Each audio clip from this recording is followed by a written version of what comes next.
तो हेलो बच्चों पार्टी, कैसे हैं आप सभी। आशा करता हूं आप सभी अच्छे होंगे। तो बच्चों हम पढ़ रहे हैं क्लास 10th की विज्ञान, जिसमें चैप्टर नंबर फर्स्ट हम पढ़ रहे हैं। आधा चैप्टर हम कंप्लीट कर चुके हैं लगभग, और आज हम पढ़ने वाले हैं रासायनिक अभिक्रिया और उसके प्रकार। ठीक है, तो पिछले वीडियो में मैं आपको बताया था कि आखिर रासायनिक अभिक्रिया होती क्या है। तो देखिए, मैं आपको यहां पास थोड़ा सा रिवीजन करवाना चाहूंगा कि रासायनिक अभिक्रिया है क्या।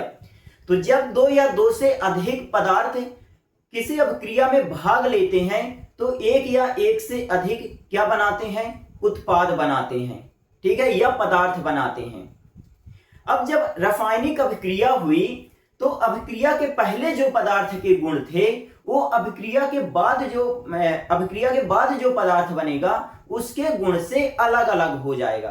ठीक है, मतलब कि जैसे हम कागज लिए, उसको जला दिए तो कागज के जो गुण और राख के गुण जो होंगे वो अलग अलग होंगे। ठीक है, तो यही हमारी रासायनिक अभिक्रिया होती है। आई बात समझ में। तो सिंपल सा आज हम इस वीडियो में पढ़ेंगे रासायनिक अभिक्रिया के प्रकार। तो देखिए, रासायनिक अभिक्रिया में प्रकार में कौन कौन है। संयोजन अभिक्रिया पढ़ेंगे, इसके बाद वियोजन अभिक्रिया पढ़ेंगे,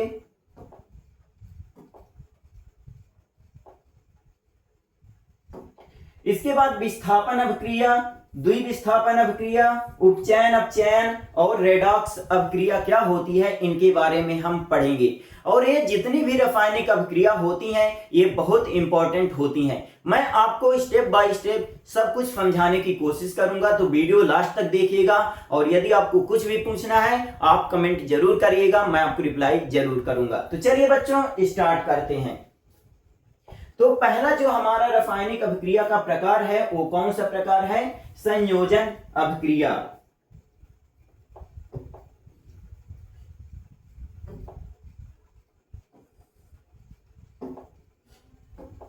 पहला जो प्रकार है हमारा रासायनिक अभिक्रिया का वो कौन सा है, संयोजन अभिक्रिया। इसमें क्या होगा बच्चों कि दो या दो से अधिक अभिकारक आपस में मिल करके क्या बनाएंगे, एक सिंगल उत्पाद। ठीक है, तो देखिए वह रासायनिक अभिक्रिया जिसमें दो या दो से अधिक अभिकारक मिल करके एक उत्पाद का निर्माण करते हैं वहां संयोजन अभिक्रिया कहलाती है। ठीक है, जैसे देखिए मान लीजिए एक अभिकारक A है और एक अभिकारक B है, तो ये दोनों मिल करके क्या बनाएंगे, AB बनाएंगे ना। ठीक है, तो यहां पास ये जो रासायनिक अभिक्रिया में भाग ले रहे हैं तो इनको हम क्या कहते हैं, अभिकारक। और ये जो मिला यहां हमें, तो इसे हम क्या कहते हैं, उत्पाद कहते हैं। आई बात समझ में बच्चों, इन्हें हम क्या कहेंगे, उत्पाद, और इन्हें क्या कहते हैं, अभिकारक कहते हैं। ठीक है, तो देखिए जब दो या दो से अधिक अभिकारक मिलकर के एक ही उत्पाद का निर्माण करते हैं उसे हम क्या कहते हैं, संयोजन अभिक्रिया। जैसे ये परिभाषा आपको याद हो जाएगी ना, इसको आप लिख लीजिएगा। ठीक है, बहुत ही आसान परिभाषा है। वह रासायनिक अभिक्रिया जिसमें दो या दो से अधिक अभिकारक मिल करके एक ही उत्पाद का निर्माण करते हैं संयोजन अभिक्रिया कहलाती है। ठीक है, उदाहरण के लिए यदि हम समझें तो देखिए कार्बन को ले लें प्लस ऑक्सीजन, यदि हम ले लेते हैं तो दो अभिकारक हो गए, और फिर इसके बाद कितने उत्पाद बने, यहाँ पास कार्बन डाइऑक्साइड हमारा बन गया। तो एक उत्पाद का निर्माण होता है, वहां हमारा क्या होता है, संयोजन अभिक्रिया। एक और उदाहरण लेते हैं यहाँ पास। देखिए मैं सल्फर ले लिया और सल्फर की क्रिया जो है मैं ऑक्सीजन से करा दिया, तो यहां मेरा क्या बन गया, सल्फर डाइऑक्साइड। मतलब कि दो अभिकारक थे, दोनों आपस में अभिक्रिया करके एक सिंगल उत्पाद यहां पास बनाए हैं, तो ये दोनों क्या हुए, जुड़ गए। तो यहां हमारी कौन सी अभिक्रिया हुई, संयोजन अभिक्रिया। ठीक है, इसके बाद देखिए मैं हाइड्रोजन लेता हूं और ऑक्सीजन लेता हूं, ये दोनों में अभिक्रिया करा देता हूं। तो देखिए इन दोनों में जब अभिक्रिया कराया तो मेरा क्या बन गया, एक सिंगल जल बन गया। ठीक है, तो यही होता है संयोजन अभिक्रिया। ठीक है, जब दो या दो से अधिक अभिकारक आपस में जुड़ करके एक सिंगल उत्पाद का निर्माण करें तो उसे हम क्या कहते हैं, संयोजन अभिक्रिया। ठीक है, आप इसका स्क्रीनशॉट ले लीजिए। ठीक है, आप पहले परिभाषा लिखिएगा फिर उदाहरण लिखिएगा। ठीक है, ओके। इसके बाद सेकंड चलते हैं। सेकंड है हमारा वियोजन अभिक्रिया। देखिए, वियोजन अभिक्रिया जस्ट उल्टा है। इसमें क्या होगा वियोजन अभिक्रिया में कि एक अभिकारक, एक आपके पास अभिकारक होगा और टूट करके वो बहुत सारे उत्पाद बनाएगा, तो वहां पास हमारा कौन सा होगा, वियोजन अभिक्रिया। जैसे मान लीजिए ये आपका क्या है, अभिकारक है और मैं इसको तोड़ दूं, है ना, क्या करूं, तोड़ दूं, तो ये बहुत सारे इससे क्या बन जाएंगे, उत्पाद बन जाएंगे। इसे ही हम क्या कहते हैं, वियोजन अभिक्रिया। तो देखिए सिंपल सा परिभाषा हम पढ़ें तो है रासायनिक अभिक्रिया जिसमें एक अभिकारक टूटकर दो या दो से अधिक उत्पाद का निर्माण करता है, वियोजन अभिक्रिया कहलाती है। ठीक है, जैसे देखिए कैल्शियम कार्बोनेट मैं यहां पास ले लिया, CaCO3 मैं यहां पास ले लिया। ठीक है, अब ये जो है तो किसमें यहां टूटा है, कैल्शियम ऑक्साइड में टूटा है और कार्बन डाइऑक्साइड में यहां टूटा है। तो सिंगल अभिकारक जो है हमारा यहां दो उत्पाद में टूटा है, तो यहां पास हमारा कौन सा अभिक्रिया होगी, तो वियोजन अभिक्रिया। ठीक है, यदि कोई एक अभिकारक टूटकर दो या दो से अधिक उत्पाद बनाए तो वहां वियोजन अभिक्रिया होती है। ठीक है, तो आपको क्या करना है, परिभाषा लिखनी है और विद एग्जाम्पल, उदाहरण तो आपको 100% देना है क्योंकि उदाहरण में भी आपको नंबर मिलेगा।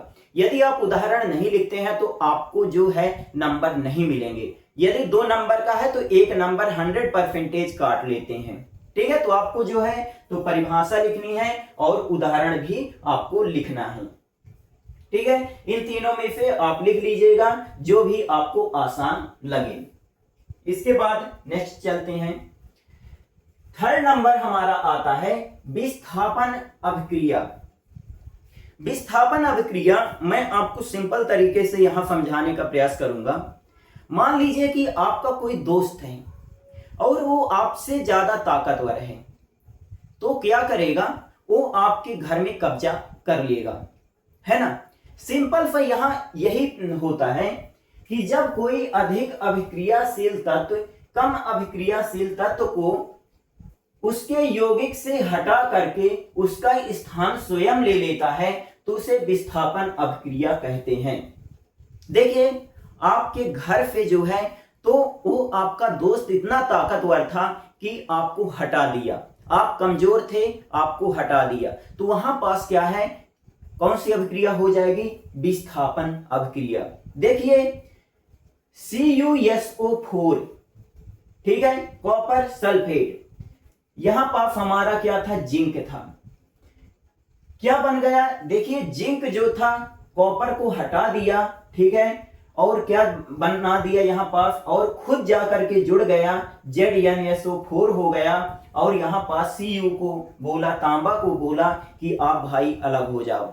ठीक है, तो यहां पास आप देखेंगे कि जिंक जो था कॉपर को हटा करके खुद जुड़ गया, ठीक है, और कॉपर को हटा दिया। अब यदि आप यहां थोड़ा समझेंगे तो मैं लिख दिया हूं कि जिंक जो है अधिक अभिक्रियाशील तत्व है, ठीक है, कॉपर जो है कम अभिक्रियाशील है। देखिए मैं यहां पर सक्रियता श्रेणी के द्वारा मैं आपको समझाता हूं कि कौन ज्यादा ताकतवर होता है, कौन अधिक, कौन कम। तो देखिए यहां पास potassium, sodium, calcium, magnesium, aluminium, zinc, है ना, फिर है यहाँ आयरन आता है, लेड आता है, हाइड्रोजन, कॉपर, या फिर यहाँ चांदी आ जाती है हमारी, सॉरी पारा आ जाता है, चांदी आ जाती है, फिर यहाँ पास एयू। ठीक है, तो ये देखिए इस क्रम में यदि आप देखेंगे तो सबसे ज्यादा ताकतवर कौन होता है, पोटेशियम होता है, ठीक है, उसके बाद सोडियम होता है, उसके बाद कैल्शियम, मैग्नीशियम, एल्यूमिनियम। तो यहां पास यदि आप देखेंगे तो जिंक जो है वो ज्यादा ताकतवर था, किससे, कॉपर से। तो जिंक क्या किया कि जिंक कॉपर को हटा करके क्या खुद जुड़ गया और बना लेता है यहां पास ZnSO4 और कॉपर को हटा देता है। तो इसे ही हम क्या कहते हैं, विस्थापन अभिक्रिया। ठीक है, तो जब कोई अधिक अभिक्रियाशील तत्व कम अभिक्रियाशील तत्व को उसके यौगिक से हटा करके उसका स्थान स्वयं ले लेता है। देखिए पहले Cu जुड़ा था, उसके यौगिक के साथ खुद जुड़ गया Zn, ठीक है, स्वयं ले लेता है, तो उसे क्या कहते हैं, विस्थापन अभिक्रिया। बहुत ही आसान है यदि आप इस एग्जाम्पल के द्वारा यहां समझेंगे। ठीक है, तो आपको क्या करना है, परिभाषा लिखनी है और साथ में आपको उदाहरण यहां से यहां तक लिख देना है। ये सब आपको नहीं लिखना, ये समझाने के लिए मैं यहां पास लिख दिया था। ठीक है, तो ये सब आपको नहीं लिखना है। सक्रियता श्रेणी, जब सक्रियता श्रेणी पढ़नी होगी तो मैं आपको पढ़ा दूंगा। ओके, इसके बाद द्विविस्थापन अभिक्रिया। द्विविस्थापन अभिक्रिया में क्या होगा, आपके पास दो यौगिक होंगे। ठीक है, दो अभिकारक यहां पास होंगे और दोनों के बीच में क्या होगा, आयनों का आदान प्रदान होगा। इसे ही हम क्या कहते हैं, द्विविस्थापन अभिक्रिया। तो देखिए वह रासायनिक अभिक्रिया जिसमें दो यौगिकों के आयनों का परस्पर आदान प्रदान होता है तथा दो नए यौगिक बनते हैं, उसे हम क्या कहते हैं, द्विविस्थापन अभिक्रिया। क्या कहते हैं, द्विविस्थापन अभिक्रिया कहते हैं। आई बात समझ में। जैसे देखिए हमारे पास यहां पास क्या था, हाइड्रोक्लोरिक अम्ल था HCl। ठीक है, यहां पास क्या था, सोडियम हाइड्रोक्साइड। यहां पास अगर हम इसको अलग अलग करें तो H+ और Cl- का, और इसको अगर हम अलग करें तो Na+ का और OH- का। ठीक है, तो देखिए यहां पास हमारा क्या होगा, ये प्लस वाला ये माइनस के साथ जुड़ जाएगा और क्या बना लेगा, NaCl बना लिया ना। और ये जो H+ है वो किसके साथ जुड़ जाएगा, OH के साथ, और क्या बना लेगा, जल बना लेगा। ठीक है, तो यहां आप देखेंगे तो आयनों का क्या हो रहा है, आदान प्रदान हो रहा है। ठीक है, तो इसे ही हम क्या कहते हैं, द्विविस्थापन अभिक्रिया। द्विविस्थापन अभिक्रिया। ठीक है, जब दो अभिकारक के बीच क्या होता है, आयनों का आदान प्रदान होता है और दो नए यौगिक बनते हैं, तो उसे हम क्या कहते हैं, द्विविस्थापन अभिक्रिया। आई बात समझ में। ओके, इसमें दो अभिकारक होते हैं। मुख्य बातें यदि आप देखेंगे तो इसमें दो अभिकारक होते हैं। दोनों यौगिकों के आयन आपस में स्थान बदलते हैं। मैं आपको बताया ना कि Na+ का था, Cl- का था तो जुड़ गया NaCl, H+ का था, OH- का, तो दोनों जुड़े तो क्या बन गया, हमारा जल बन गया, तो H2O। ठीक है, परिणाम स्वरूप दो नए उत्पाद यहां बनते हैं, तो इसे ही क्या कहते हैं, द्विविस्थापन अभिक्रिया। ठीक है, तो आप परिभाषा लिख दीजिएगा और आपको उदाहरण लिख देना है। ठीक है बच्चों, आप क्या आया होगा समझ में। ओके, स्क्रीनशॉट आप ले सकते हैं या वीडियो रोक के आप इसको लिख भी लीजिएगा। ठीक है, चलिए आगे चलते हैं। आगे हमारा क्या कहता है, उपचयन अभिक्रिया। क्या है बच्चों, उपचयन अभिक्रिया या ऑक्सीडेशन रिएक्शन। देखिए मान लीजिए कि आप क्या है, अभिकारक हैं और आपके अंदर ऑक्सीजन जुड़ रही है। ठीक है, आपके अंदर क्या हो रही है, ऑक्सीजन जुड़ रही है, तो वहां पास क्या होगा, उपचयन अभिक्रिया। कौन सी अभिक्रिया होगी, उपचयन अभिक्रिया। तो वह रासायनिक अभिक्रिया जिसमें किसी पदार्थ में ऑक्सीजन जुड़ती है, ऐसे लिख लीजिएगा, जुड़ती है। ठीक है, जुड़ती है तो उसे हम क्या कहते हैं, उसे उपचयन अभिक्रिया कहते हैं। ठीक है, जिसमें किसी पदार्थ में ऑक्सीजन जुड़ती है। थोड़ा सा इसको मैं पतला ले लेता हूं। ठीक है,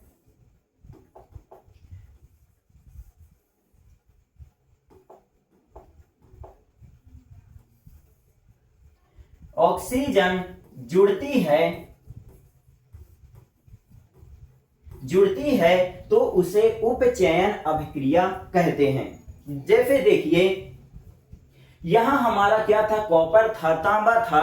ठीक है, इसमें जो है ऑक्सीजन जुड़ी तो क्या बन गया, कॉपर ऑक्साइड बन गया। ठीक है, कॉपर ऑक्साइड बन गया। यहां देखिए तांबा में जो है तो ऑक्सीजन जुड़ रही है, तांबा में जो है तो ऑक्सीजन जुड़ रही है, इसलिए यह जो है उपचयन अभिक्रिया है। यहां आप मैग्नीशियम ले लीजिए और यहां पास जो है ऑक्सीजन ले लीजिए, इन दोनों को के बीच अभिक्रिया करा दीजिए तो देखिए मैग्नीशियम ऑक्साइड बन जाएगा। ठीक है, मतलब मैग्नीशियम में जो है ऑक्सीजन जुड़ रही है। ठीक है, तो इसे ही हम क्या कहेंगे, उपचयन। उप मतलब ऊपर जाना। ठीक है, ऐसे याद करके रखिएगा। आई बात समझ में? तो आप परिभाषा याद कर लीजिएगा और उदाहरण। ठीक है, जहां भी कहीं दिक्कत हो आप बता दीजिएगा। इसके बाद हम पढ़ते हैं बच्चों अपचयन अभिक्रिया। बहुत ही आसान तरीके से हम यहां समझेंगे। अब वह रासायनिक अभिक्रिया जिसमें किसी पदार्थ में ऑक्सीजन क्या होती है, घटती है। ऑक्सीजन क्या होती है बच्चों, घटती है, तो उसे हम क्या कहेंगे, घटती है तो उसे हम क्या कहेंगे, अपचयन अभिक्रिया। ठीक है, यहां पर आप लिख लीजिएगा, मैं जो बोल रहा हूं वो लिख लीजिएगा। वह रासायनिक अभिक्रिया जिसमें किसी पदार्थ में ऑक्सीजन घटती है तो उसे हम क्या कहेंगे, अपचयन अभिक्रिया। जैसे देखिए कॉपर ऑक्साइड हमारे पास था, ठीक है, और इसको जो है तो हम हाइड्रोजन के साथ क्या करा दिए, क्रिया करा दिए। तो देखिए यहां पास ये जो ऑक्सीजन थी हाइड्रोजन से क्रिया कर ली तो क्या बना ली, जल बना ली, और जो था ये तांबा जो है सिंगल रह गया, मतलब तांबा से जो है तो ऑक्सीजन घट गई है। ठीक है, कॉपर ऑक्साइड पहले था तो कॉपर अब हमारा यहां बचा है, तांबा बचा है। ठीक है, तो देखिए जहां पास क्या हो, किसी पदार्थ से ऑक्सीजन कम है तो वहां हम क्या कहेंगे कि अपचयन अभिक्रिया हो रही है। ठीक है, यहां पास यदि आप देखेंगे आयरन ऑक्साइड था, इसको कार्बन मोनोऑक्साइड के साथ हम क्या करा दिए, क्रिया करा दिए, तो देखिए यहां पास जो था सिर्फ आयरन बचा। अब आयरन में ऑक्सीजन है ही नहीं और यहां पास देखिए कार्बन डाइऑक्साइड बन गई है। तो इस तरह आप यहां समझ सकेंगे कि जो है तो यहां अपचयन अभिक्रिया हुई है। ठीक है बच्चों, ओके, आगे चलते हैं। रेडॉक्स अभिक्रिया किसे कहते हैं, वो देखिए यहां पास, वह रासायनिक अभिक्रिया जिसमें उपचयन और अपचयन एक साथ होते हैं उसे रेडॉक्स अभिक्रिया कहते हैं। देखिए बच्चों, मान लीजिए आप कोई रासायनिक अभिक्रिया करवा रहे हैं, ठीक है, कोई रासायनिक अभिक्रिया आप करवा रहे हैं और उसमें किसी पदार्थ में जो है तो ऑक्सीजन बढ़ रही है और किसी पदार्थ में ऑक्सीजन कम रही है और ये दोनों साथ में हो रही हैं, तो इसे ही हम क्या कहेंगे, रेडॉक्स अभिक्रिया। यदि किसी रासायनिक अभिक्रिया में उपचयन और अपचयन अभिक्रिया दोनों साथ में होती हैं तो उसे हम क्या कहेंगे, रेडॉक्स अभिक्रिया। देखिए एग्जांपल से आप समझिएगा, आप कॉपर ऑक्साइड ले लीजिए, ठीक है, और क्या ले लीजिए, हाइड्रोजन आप ले लीजिए।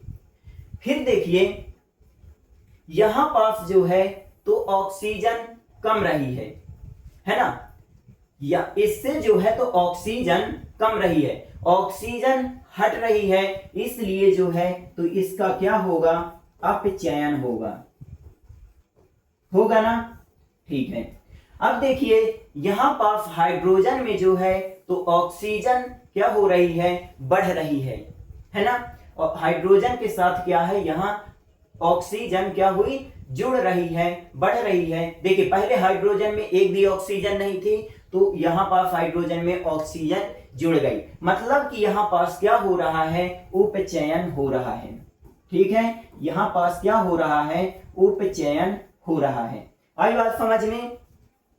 तो यदि किसी रासायनिक अभिक्रिया में क्या हो, ऑक्सीजन कम है और किसी पदार्थ में ऑक्सीजन बढ़े और ये दोनों अभिक्रियाएं जो हैं साथ में हो तो इसे हम क्या कहते हैं, रेडॉक्स अभिक्रिया कहते हैं। आई बात समझ में? ओके, तो बच्चों क्लियर हुआ ना कि जहां उपचयन और अपचयन दोनों अभिक्रियाएं साथ साथ हों, वहां हमारा क्या होता है, रेडॉक्स अभिक्रिया होती है। ठीक है, तो आप परिभाषा लिख लीजिएगा और साथ में ये वाला एग्जाम्पल लिख लीजिएगा। बहुत ही आसान तरीके से मैं यहाँ समझा दिया हूँ। ठीक है बच्चों, ओके। तो ये रही हमारी थोड़ी सी इंफॉर्मेशन। ठीक है, और थोड़ा बहुत जो बचा हुआ फर्स्ट चैप्टर में उसे मैं कल कंप्लीट करा दूंगा। तब तक के लिए चैनल को सब्सक्राइब कर लीजिएगा। मिलते हैं अगले वीडियो में, तब तक के लिए जय हिंद जय भारत।